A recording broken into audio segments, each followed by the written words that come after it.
Channel दृष्टि pharma. तो जैसा कि आपने देखा कि पहले मैंने इससे प्रीवियस वीडियो में अपना इंट्रोडक्शन जो था फार्मास्यूटिक्स का उसको कंप्लीट कर दिया है। चलिए अब हम स्टार्ट करते हैं, सीधा अपने चैप्टर की तरफ चलते हैं। चैप्टर फर्स्ट, तो जिसमें कि हमने ये देखो हमने क्या करना है, सबसे पहले अपने सिलेबस की ओर फोकस करते हुए चलना है कि क्या है इसके अंदर डी फार्मा में। सबसे पहले तो हमें इसमें हिस्ट्री पढ़नी है अपने प्रोफेशन की, कि कैसे हमारा इतिहास, कि कैसे कोई चीज फार्मेसी का पहले क्या वजूद था, ये आई कैसे, फिर कैसे इसका प्रचलन होता चला। मतलब बोलते हैं ना कि फेमस कैसे हो गई कोई चीज, इतनी होता है ना कि प्रोफेशन कहाँ से जागा, इसे लेकर कौन आया। इतिहास में यही तो पढ़ते हैं कि भाई कौन सी इस सन में ये हुआ था, कि भाई यहाँ पे ये हुआ, ऐसे करके हम क्या पढ़ेंगे इसके अंदर, इतिहास के बारे में। किसका? फार्मेसी का। अब जैसे कि देखते हैं ना आपके कितने सारे हमारे फ्रीडम फाइटर्स थे, उनका भी तो एक इतिहास ही है जो हम लोग पढ़ते हैं आज, है ना।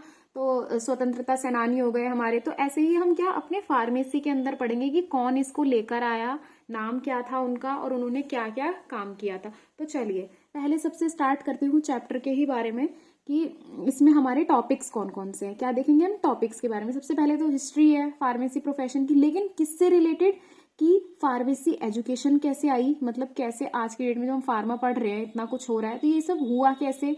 और इंडस्ट्री जितनी भी ये कंपनी वगैरह है जहाँ पे हमारी मेडिसिन बन रही है, फिर उसके बाद ये हमारे हॉस्पिटल तक पहुंच रही है, मेडिकल स्टोर तक पहुंच रही है, तो ये सब कैसे, पहले ये सब कैसे हुआ करता था। फार्मेसी प्रैक्टिस की कहाँ कहाँ पे फार्मासिस्ट की जॉब कैसे थी, कहाँ वो कैसे काम करते थे, उन्हें क्या कहा जाता था पहले, ये सब है इसके अंदर। और प्रोफेशनल एसोसिएशन की, और इनके साथ कौन कौन से प्रोफेशंस जुड़े रहते हैं, जैसे फिजिशियन हो गए, नर्सिस हो गए, सब जितने भी हैं किनसे हमारा एसोसिएशन होता है वो। और उसके बाद कि करियर क्या है फार्मेसी में। उसके बाद हम देखेंगे क्या हमारी फार्माकोपिया के बारे में, जहां से हम जो भी मेडिसिन बना रहे हैं तो उसके बारे में सब कुछ कहाँ लिखा होता है, फार्माकोपिया के अंदर लिखा हुआ होता है। तो अभी ये देखेंगे कि फार्माकोपिया आई कैसे, इसको लेकर कौन आए, तो यही सब हमें क्या इसके अंदर पढ़ना है। तो चलिए सबसे पहले हिस्ट्री, थोड़ी बहुत हिस्ट्री से स्टार्ट करते हैं, फिर उसी हिस्ट्री को किससे रिलेट कर देंगे, फार्मेसी एजुकेशन से। बट देखो जो नॉर्मल ये हिस्ट्री जो हम पढ़ेंगे ना, आप ये अपने फार्मेसी एजुकेशन जो इसके रिलेशन में है उसमें भी आप इसको लिख सकते हैं, तो ज्यादा कोई इतना हार्ड नहीं है, बहुत ईजी है। देखो सबसे पहले हमें क्या करना है, पता होना चाहिए कि जब तुम किसकी फार्मेसी प्रोफेशन की हिस्ट्री देख रहे हो तो उससे पहले ये तो जान लो कि फार्मेसी होती क्या है। देखो क्या होती है फार्मेसी। फार्मेसी एक ब्रांच है किसकी, साइंस की, जो डील करती है किससे, कि यहाँ पे एक तो प्रिपरेशन होती है मेडिसिन की, मेडिकेशंस की, और क्या उसकी डिस्पेंसिंग होती है, यानी कि दवा दी जाती है और कैसे उसका क्या यूज है, वो सब हमारा किसके अंदर आता है, फार्मेसी के अंदर। कि सब कुछ जैसे एक मेडिसिन की टेस्टिंग हो गई, टेस्टिंग से लेकर डायग्नोसिस में, ट्रीटमेंट में, डिस्पेंसिंग में और प्रिपरेशन मैन्युफैक्चरिंग में, ये सभी चीजें किसके अंदर आती है, हमारी फार्मेसी के अंदर आती है। तो ये हो गई हमारी ब्रांच है एक। उसके बाद देखो क्या होता है इसके अंदर, अभी मैंने बताया कि इसके अंदर हम क्या करते हैं, अंडरस्टैंड करते हैं, समझते हैं किस चीज को, कि एक ड्रग की प्रॉपर्टी क्या है, कि वो ड्रग हमारी वाटर में सॉल्युबल है, किस में सॉल्युबल है, उसका नेचर कैसा है, ये हो गया, और दिखती कैसे है वो सब। और ये देखते हैं कि इसमें हम क्या एक विश्वास दिलाते हैं कि जो हम ड्रग लेंगे, जो हम पेशेंट तक पहुंचाएंगे वो उनके लिए सेफ है, इफेक्टिव है। यही हमारा क्या होता है, काम होता है जब पेशेंट तक पहुंचाना। फाइनल काम क्या है, एक मेडिसिन बनी है वो पेशेंट तक कहाँ पहुंचेगी, तो उसके लिए वो सेफ है या नहीं, यही हम इसमें समझते हैं अपने फार्मेसी के अंदर। तो फार्मेसी वर्ड जो है हमारा कहाँ से डिराइव हुआ है, ग्रीक वर्ड से, जिसका मतलब होता है क्या, फार्माकोन एक ग्रीक वर्ड है जिसका मीनिंग है मेडिसिन। फार्माकोन का मतलब क्या होता है, मेडिसिन। फिर उसके बाद देखो क्या हुआ, अब चलते हैं थोड़ा हिस्ट्री की तरफ। ये तो अभी देखा कि फार्मेसी का मतलब क्या है। पहले के टाइम पे क्या होता था यार, इतनी मेडिसिन वगैरह नहीं थी, कुछ भी नहीं था। तो अब ये तो है नहीं कि पहले के जमाने में लोगों को क्या कोई बीमारी ना होती हो, कहीं कट लग गया, छोटी मोटी बीमारियां तो हो ही जाती थी उस टाइम पे भी। तो क्या होता था कि सीधा प्लांट, पेड़ पौधे, इन्हीं से ही क्या दवा बना दी जाती थी, जिसे क्या कहते हैं, आयुर्वेदा क्या कहा जाता है। तो सीधा वेजिटेबल, एनिमल, मिनरल ओरिजिन से हम क्या करते थे, ड्रग्स को बना लेते थे, दवाइयां बना ली भैया, इन्हीं से ही पेशेंट जो होता था, जो बीमार हुआ है वो ठीक हो जाता था। लेकिन अब क्या है कि अब हम और आगे आगे बढ़ते जा रहे हैं। बट फिर उससे उससे भी पहले क्या हुआ, आयुर्वेदा आया, तो उसके बाद हमारे इंडियन सिस्टम ने क्या करा, जैसे ही जब हमारे यहाँ पे मुस्लिम रूल आया, मतलब अकबर वगैरह का जैसे राज आया जब, है ना, उनका शासन आया, तो उस टाइम पे ये जो आयुर्वेद पीरियड था ना, ये थोड़ा थोड़ा धीरे धीरे घटता चला गया, डिक्लाइन होता चला गया। जैसे ही आयुर्वेद डिक्लाइन हुआ तो उसके बाद क्या आ गया हमारा यूनानी तिब्बी सिस्टम आ गया। इसमें भी क्या थी, यूनानी मेडिसिन का यूज होने लगा था उस टाइम पे। तो फिर उसके बाद क्या हुआ, जैसे ही और आगे बढ़ते गए, रूलर्स जो थे वो चेंज होते, ब्रिटिश लोग आए। अकबर मुस्लिम पीरियड के बाद कौन आए, ब्रिटिश लोग आए। तो ब्रिटिश लोग ने क्या किया, उन्होंने ही हमारा वेस्टर्न या फिर जिसे कहते हैं हम क्या, एलोपैथिक, ये लेकर आए थे वो इंडिया में। कौन, ब्रिटिश रूलर्स तो जो थे हमारे। तो एलोपैथी इस तरीके से आई थी, कहाँ, सबसे पहले आयुर्वेदा, फिर उसके बाद यूनानी से पहुंचे किस पे, एलोपैथिक सिस्टम पे। जो ड्रग्स है, एपीआई वगैरह है ना, जो हम केमिकल्स वगैरह का जैसे यूज कर रहे हैं, उनसे हम ड्रग्स को ऐसे ही तो अपनी बनाते हैं, एक सॉल्ट होता है उसका, केमिकली बनाई जाती है, तो ये सब था उससे। चलिए अब थोड़ा 1940 की तरफ चलते हैं। उससे भी पहले देखा जाए कि पहले क्या होता था कि यूरोप से जो ड्रग्स वगैरह थी ना, वो इम्पोर्ट होती थी, है ना। तो उस टाइम पे ये मैन्युफैक्चरिंग होती थी उसी कंट्री में, और क्या, इंपोर्ट हो जाती थी, कहाँ से, यूरोप से आ रही थी। फिर उसके बाद क्या हुआ, 1901 में एक Bengal chemical and pharmaceutical works था, है ना, ये काम होता था फार्मास्यूटिकल का ही। ये कहाँ पे, कैलकाटा में ये बन गया 1901 में। फिर उसके बाद क्या हुआ, पहले तो 1940 से पहले का देखा कि भाई पहले यूरोप से ही आ रहा था, सब चीजें इंपोर्ट हो रही थी, बट अब फिर 1901 में क्या हुआ, एक बंगाल केमिकल फार्मास्यूटिकल वर्क्स क्या कहते हैं, एस्टैब्लिशमेंट हो गया। उसके बाद 1903 में क्या हुआ, देखो, एक फैक्ट्री तैयार हो गई बॉम्बे में, किसके द्वारा, प्रोफेसर टीके गुज्जर ने क्या करा, एक फैक्ट्री भी बना दी बॉम्बे में, फार्मास्यूटिक्स की है, मतलब फार्मा की ही। उसके बाद 1907 में, पहले 1901 में बंगाल केमिकल फार्मास्यूटिकल्स वर्क्स तैयार हुआ, किसके द्वारा, आचार्य पीसी राय के द्वारा। उसके बाद 1903 में किसने, प्रोफेसर टीके गुज्जर ने क्या किया, एक फैक्ट्री तैयार कर दी। उसके बाद 1907 में हमारा एल्बेमिक केमिकल वर्क से स्टार्ट हुआ। देखो किस कहाँ पहुंच रहे हैं हम, केमिकल की तरफ पहुंचते जा रहे हैं धीरे धीरे।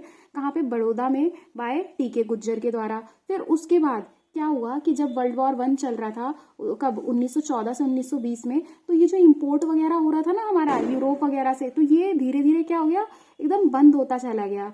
फिर उसके बाद दोबारा से स्टार्ट हो गया ड्रग्स का इंपोर्ट, है ना, वर्ल्ड वॉर जैसे ही हमारा खत्म हुआ उसके बाद। फिर क्या हुआ, इसी चीज का फायदा उठाया किसने, फॉरेनर्स ने, फॉरेन जो मैन्युफैक्चरर थे ना, जो बाहर के लोग दवाइयां वगैरह जो बना रहे थे, उन्होंने फायदा उठाना शुरू करा। उन्होंने क्या किया कि कुछ भी गलत सलत दवा जो है वो उसका इंपोर्ट करने लग गए यहाँ पे। और वो भी कौन, मार्केट जो था वो फिर हमारा कैसा हो गया, एकदम यूजलेस होता चला गया। क्यों, क्योंकि एकदम इंफीरियर क्वालिटी की मेडिसिन जो थी वो यहाँ पे भेज रहे थे।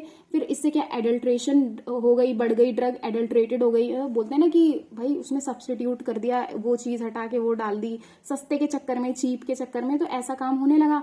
तो इससे क्या हुआ, मार्केट जो थी ना हमारी यहाँ की, इंडिया की, वो एकदम यूजलेस होती चली गई, और ड्रग्स जो थी वो एकदम खत्म ही हो गई। और कौन बेचने लगे उन्हें, अनक्वालिफाइड मैन उन्हें बेचने लग गए थे। तो इससे क्या, जैसे कि पॉइजनिंग हो गई, किससे, क्विनिन की वजह से। और पोटेंट ड्रग जैसे कि जो कम क्वांटिटी में ही अपना अच्छा एक्शन दे दे, जैसे उसका क्या करने लग गए, उसको हम बिना टेस्टिंग के ही उनका डिस्पेंसिंग करने लग गए, उनको हम देने लग गए पेशेंट को। जैसे कंपाउंड ऑफ आर्सेनिक हो गए, एंटीमनी, और उनकी प्रिपरेशन डिजिटैलिस हो गई। ये सब क्या किया, ऐसे ही बिना टेस्टिंग के, बिना उनका स्टैंडर्डाइजेशन करे, बिना, यानी कि बिना उसकी क्वालिटी को जांच करे ही ऐसे वहां पे डिस्पेंस करने लग गए थे, यानी कि दवा देने लग गए थे। तो ये बहुत गलत हुआ हमारे साथ। फिर इसी तरीके से अगर ये ना होता तो भाई फार्मेसी प्रोफेशन इतना चलता ही नहीं, ये सब भी होना एक तरीके से जरूरी था। फिर उसके बाद देखो क्या हुआ, फिर थोड़े बहुत लॉज आए। अब लॉज क्यों होते हैं भाई, कंट्रोल करने के लिए ना, किसी चीज़ को कानून क्यों बनाया जाता है, ताकि उस पर अच्छे से काम चले और कंट्रोल हो, रेगुलेट हो, मेंटेन रहे चीज़ें, इसीलिए क्या कानून बनाया जाए। सबसे पहले क्या, ओपीएम एक्ट आ गया 1878 में। ओपीएम एक्ट नाम बता रहा है भाई, ओपीएम है, थोड़ा पॉइजनस सब्सटेंसेस होते हैं, तो इनका जो कल्टीवेशन था तो उस पर क्या किया गया, देखा गया, कंट्रोल किया गया, उसे मेंटेन किया गया। ओपीएम की सेल, ओपीएम का इंपोर्ट कैसे हो रहा है, मैन्युफैक्चरिंग कौन कर रहा है, ट्रांसपोर्ट, ये सब चीज़ें इसमें रेगुलेट करी गई थी, किसमें, 1878 में, ओपीएम एक्ट में। उसके बाद 1919 में क्या आया हमारा, पॉइजन एक्ट आया। पॉइजन एक्ट यानी कि अब पॉइजन की सेल को रेगुलेट किया गया, उसके इंपोर्ट को और कैसे उसे रखना है उसके लिए बनाया गया 1919 में। फिर उसके बाद क्या हुआ, देखो इतना कुछ होने का, ओपीएम एक्ट। इसके बाद जैसे ही हमने देखा कि भाई बहुत गलत चल रहा है ये सब, तो एक ड्रग इंक्वायरी कमेटी बनाई गई। क्या बनाई गई, जो ड्रग्स के ऊपर, ड्रग्स कुछ नहीं है यार, ड्रग्स ये मत सोचना कि भाई खतरनाक ही चीज़ है। ड्रग भाई ऐसे सब्सटेंस है जिनका हम यूज़ कर रहे हैं ट्रीटमेंट में, मिटिगेशन में, यानी कि डायग्नोसिस में, चेकअप में, और थेरापेटिक उसका यूज़ है, तो वही क्या होती है, हमारी ड्रग होती है। एक बेनिफिशियल इफेक्ट होता है, एक साइड इफेक्ट होता है हमारी ड्रग का।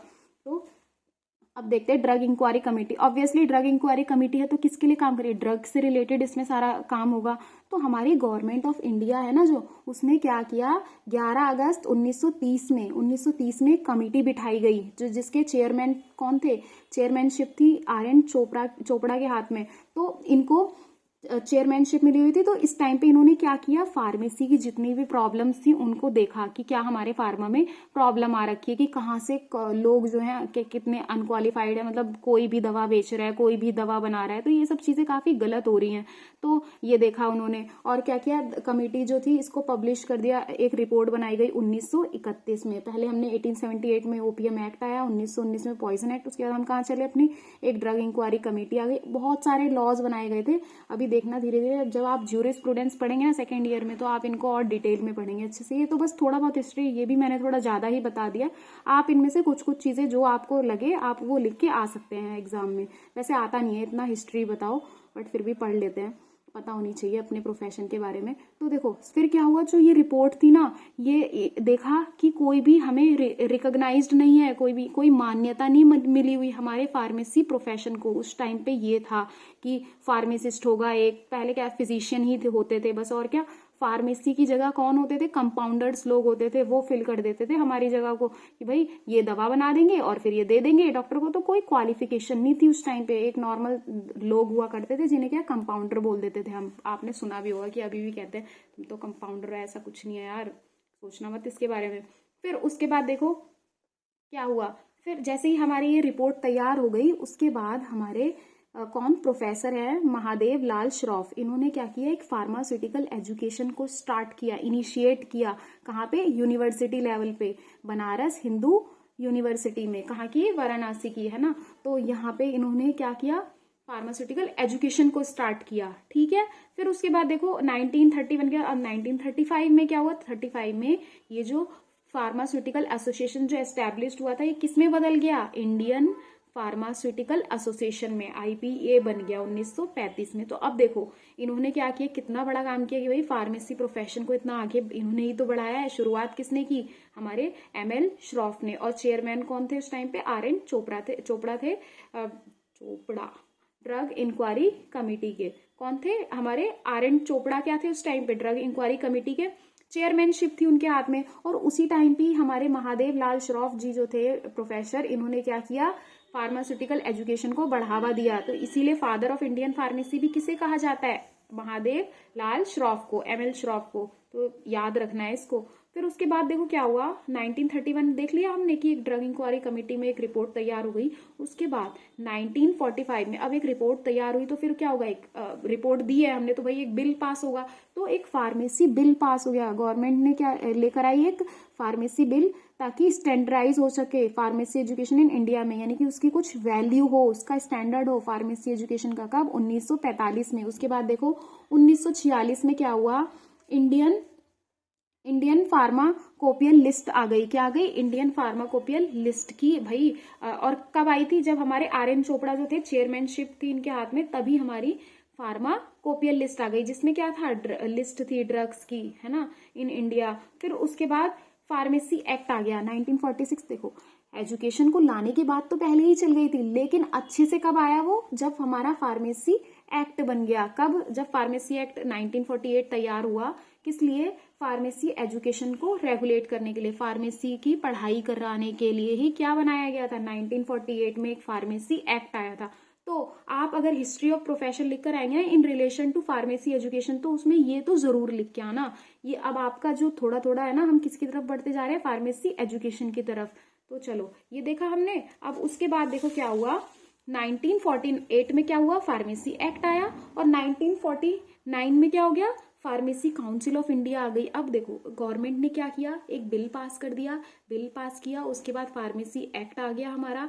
फार्मेसी एक्ट आया तो वही अब उसके अंदर लोग भी तो होंगे ना जो उस फार्मेसी प्रोफेशन को आगे बढ़ाएंगे, जो उस पर काम करेंगे, जो उसकी देखभाल करेंगे। तो वही कौन है, हमारी फार्मेसी काउंसिल ऑफ इंडिया है। क्या है, फार्मेसी काउंसिल ऑफ इंडिया। फिर जब जैसे ही हमारी फार्मेसी काउंसिल आ गई, कब एस्टेब्लिश हुई थी, किसके, फार्मेसी एक्ट के अंदर। तो इसको पास किया था किसने, सेंट्रल गवर्नमेंट ने।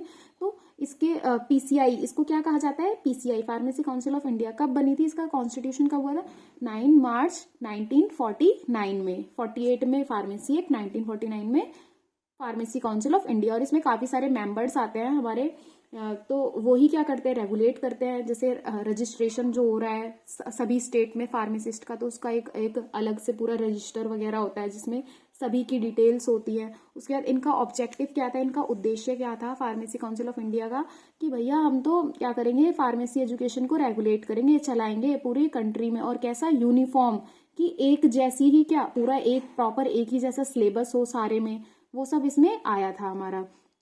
फिर उसके बाद रजिस्ट्रेशन, कि भाई जब जैसे डी फार्मा कोर्स है, ऐसे सारे कोर्स आए थे, D pharm, B pharm, M pharma, pharm D हो गया। तो डी फार्म जैसे 2 साल का है, तो उसके बाद क्या होगा कि भाई ट्रेनिंग होगी, एक एग्जैक्ट एग्जाम होगा, फिर उसके बाद रजिस्ट्रेशन हो जाएगा, तो एक लाइसेंस मिल जाएगा। तो रजिस्ट्रेशन को अलाउ किया था किसने, पीसीआई ने बनाया था। वो ना बनाती तो आज इतने जो मेडिकल स्टोर चल रहे हैं ऐसी ही सब जगह काम हो रहा होता। तो ये सब चीज़ें काफ़ी ज़्यादा ज़रूरी होती है किसी भी प्रोफेशन में। तो हमारे प्रोफेशन में भी है ऐसा। तो to regulate the profession and practice of pharmacy, की फार्मेसी में जॉब कर सकते हैं, कहाँ ट्रेनिंग है, कैसे क्या है, तो ये सब कौन रेगुलेट कर रहा है, हमारा PCI, pharmacy council of India. उसके बाद देखो अब इसका इवोल्यूशन कैसे हुआ था, यानी कि जो हम हिस्ट्री देख रहे हैं ना, इवोल्यूशन होता है ना, जैसे कि हमारा भी इवोल्यूशन हुआ है, पहले आदिवासी लोग, उससे भी पहले, और है ना, तो बोलते हैं ना चिंपांजी वगैरह हो गए जैसे। तो अब हम भी तो ऐसे ही इवोल्यूशन हुआ है हमारा भी। तो ऐसे ही हमारी फार्मेसी का भी कैसे इवोल्यूशन है, यानी कि कौन कौन से हिस्टोरिकल पीरियड थे उस टाइम पे। सबसे पहले क्या, प्राचीन एरा हो गया, प्राचीन काल हो गया। तो उसमें बिगिनिंग हो गई थी कब, टाइम एडी 1600 में आ गया था। उसके बाद एम्पेरिक इरा आया 1600 से 1940 तक। मतलब यहाँ पे हमारा ज्यादा कुछ नहीं था, कि यही कि आयुर्वेद वगैरह का यूज करते थे पुराने जमाने में। तो आप इसमें बना बना के लिख सकते हो प्राचीन काल में जो भी होता था उसके बारे में। फिर उसके बाद इंडस्ट्रियलाइजेशन एरा आ गया 1940 से 1970। अब जब हमारा फार्मेसी एक्ट आ गया, बिल पास हो गए, तो मैन्युफैक्चरिंग एक्ट, ये सारे अलग अलग भी होते हैं। तो वो सारे क्या, मैन्युफैक्चरिंग होने लग गई, कंपनियां वगैरह आ गई, तैयार हो गई। उसके बाद जब कंपनी बनी तो वही मैन्युफैक्चरिंग हुई, तो मेडिसिन बन गई, मेडिसिन बन गई तो पेशेंट केयर एरा भी आ गया, कि पेशेंट के पास तक दवा पहुंचने लग गई अच्छे से। तो ये प्रेजेंट में है हमारा। उसके बाद हम इतनी आगे बढ़ गए हैं अपने फार्मेसी में, कि जो ये देख रहे हो ना, अभी जो हमारा कोरोना वायरस आया था उसके लिए भी कितनी सारी वैक्सीन्स बनाई गई थी। तो फार्मा में ही कितना बनाया गया। तो यहाँ पे अब बायोटेक्नोलॉजी और जेनेटिक इंजीनियरिंग एरा भी आ गया है हमारे फार्मा में। तो ये हो गया इवोल्यूशन के बारे में, शॉर्ट में है ये। इसके अंदर भी आप काफी सारे पॉइंट्स लिख सकते हो।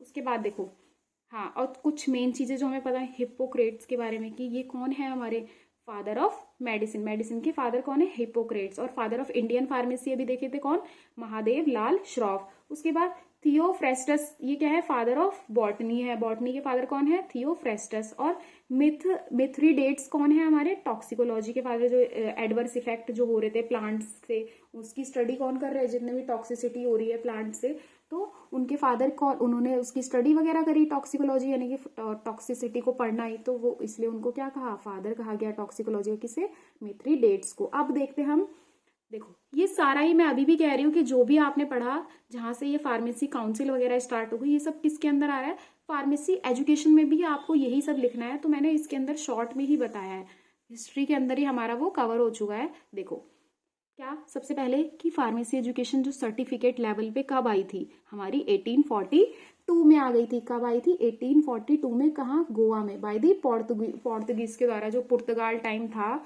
यूरोप के उधर से। तो जो वो लोग थे ना उस टाइम पे, तभी हमारी क्या 1842 में फार्मेसी एजुकेशन जो थी सर्टिफिकेट लेवल पे स्टार्ट तो हो गई थी। बट इतना इसका बहुत ज्यादा रोल नहीं था, कि भाई ऐसे ही चल रहा था बस, कि कोई क्वालिटी को नहीं चेक करता था, कैसे भी दे दी, कोई भी पॉइजनस सब्सटेंस चल गए, इन सब का सस्ते में कुछ भी हो रहा था, मतलब, है ना। तो अब उसके बाद क्या हुआ, फिर ट्रेनिंग स्टार्ट हुई, है ना, कंपाउंड्स की। कहाँ पे, 1881 में, बंगाल में। उसके बाद यूनिवर्सिटी लेवल प्रोग्राम जो अभी बताया था कि एमएल श्रॉफ ने स्टार्ट किया ना, देखो बनारस हिंदू यूनिवर्सिटी में हमारी फार्मेसी एजुकेशन स्टार्ट हो गई। फिर उसके बाद गवर्नमेंट ऑफ इंडिया ने क्या किया, फार्मेसी एक्ट बनाया फार्मेसी प्रोफेशन को कंट्रोल करने के लिए और रेगुलेट करने के लिए। कब? इन 1948 में। उसके बाद वही फिर से लिख रखा है मैंने कि फार्मेसी वर्ड जो है कहाँ से आया है, फार्मा कौन से आया है, जिसका मीनिंग क्या होता है, ड्रग। ड्रग एक सब्सटेंस है, ऐसा सब्सटेंस है जिसको यूज किया जाता है एनिमल के द्वारा, ह्यूमन के द्वारा बॉडी में जब कोई दिक्कत हो गई, ट्रीटमेंट के लिए, मिटिगेशन के लिए, पेन से रिलीफ के लिए, थेरापेटिक यूज के लिए,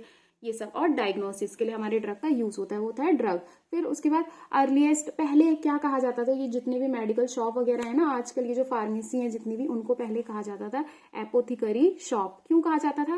क्योंकि पहले वहीं पे ही क्या हो जाती थी, मैन्युफैक्चरिंग भी हो जाती थी, कंपाउंडिंग, डिस्पेंसिंग, ये सब होता था। आजकल सिर्फ क्या डिस्पेंसिंग होती है, बट पहले क्या वहीं पे ही कंपाउंडिंग हो रही है, ड्रग को वहीं पे ही बनाया जा रहा है, फॉर्मुलेट किया जा रहा है और बेच दिया जा रहा है और पेशेंट तक और लोगों तक पहुंचा दिया जा रहा है। पहले ये होता था, इसीलिए हम एपोथिकरी शॉप कहते हैं उसे, अब जिससे फार्मेसी बोला जा रहा है।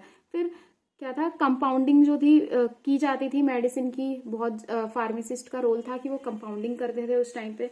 फिर इन पुराने टाइम पे फार्मासिस्ट ही क्या करते थे, जो जिनका काम अभी जो सिर्फ दवाई को देना है ना, वो ही क्या करते थे, मेडिसिन को बनाते भी थे, फिर उसके बाद डिस्पेंस करते थे, ये था। फिर उसके बाद क्या हुआ, देखो पुराने टाइम का, फिर से पुराने टाइम फिर आज का टाइम, ऐसे रिलेट करके चलना है। पुराने टाइम में मैंने बताया कि डायरेक्ट वो क्या प्लांट से यूज कर लेते थे चीजों को, तो क्रूड ड्रग का यूज कर लेते थे, रॉ मटेरियल जितना भी है उसी का ही यूज करते थे। कौन? डायग्नोसिस में हमारे फिजिशियन डॉक्टर लोग जो हो गए वो, और उसके लिए क्या चाहिए होती थी उन्हें, हर्ब्स चाहिए होती थी, स्मॉल प्लांट्स जो हो गए वो, और ड्रग्स जो भी कौन देता था उन्हें, फार्मासिस्ट देते थे। तो ड्रग देते थे, drugs are provided by pharmacist. उस टाइम पे वो क्या करते थे, कैसे किसी ड्रग को पहचानते थे, सिर्फ ऊपर ऊपर से उसको देख के, उसके अपीयरेंस से, उसके टेस्ट से, उसकी स्मेल से ही पहचान लिया जाता था और उसको ही आइडेंटिफाई करके क्या किया, उसको डायग्नोसिस के लिए, ट्रीटमेंट के लिए यूज कर लिया जाता था। वो ही होता है मॉर्फोलॉजिकल, जो एक्सटर्नल फीचर्स को दिखा दे। उसके बाद फार्मेसी जो थी ना हमारी, वो आयुर्वेदिक का भी बहुत तगड़ा पार्ट थी। कौन? फार्मेसी। फिर उसके बाद फार्मेसी एक वर्सटाइल है, डायनेमिक है, ग्रोइंग है, इंक्रीजिंग डाइवर्स प्रोफेशन, यानी कि कितनी ज़्यादा अपॉर्चुनिटीज़ हैं हमारी फार्मा में, उसी के बारे में है। उसके बाद वही कि वही जॉब वगैरह भी काफ़ी ज़्यादा अच्छी है, आप इंडस्ट्री में भी जा सकते हैं। जितनी आपकी एजुकेशन बोलते हैं ना कि हायर होती जाएगी, तो आपके लिए अपॉर्चुनिटीज़ भी उतनी ज़्यादा बढ़ती जाएंगी। उसके हॉस्पिटल में जा सकते हैं, फार्मेसीज में आप जॉब कर सकते हैं, इतना कुछ है। तो इसीलिए कहा जाता है कि ये देखो क्या है, हमारा ओल्ड एज प्रोफेशन है, जो कि अब किस में बदल गया है, एक हब बन गया, यानी कि क्या ग्लोबली, यानी कि इंटरनेशनल लेवल पे हमारी क्या हेल्थ केयर हो रही है। ड्रग्स का इंपोर्ट एक्सपोर्ट बाहर से आ रही है, जा रही है, ये सब चीज़ें बहुत ज़्यादा चल गई हैं आज की डेट में।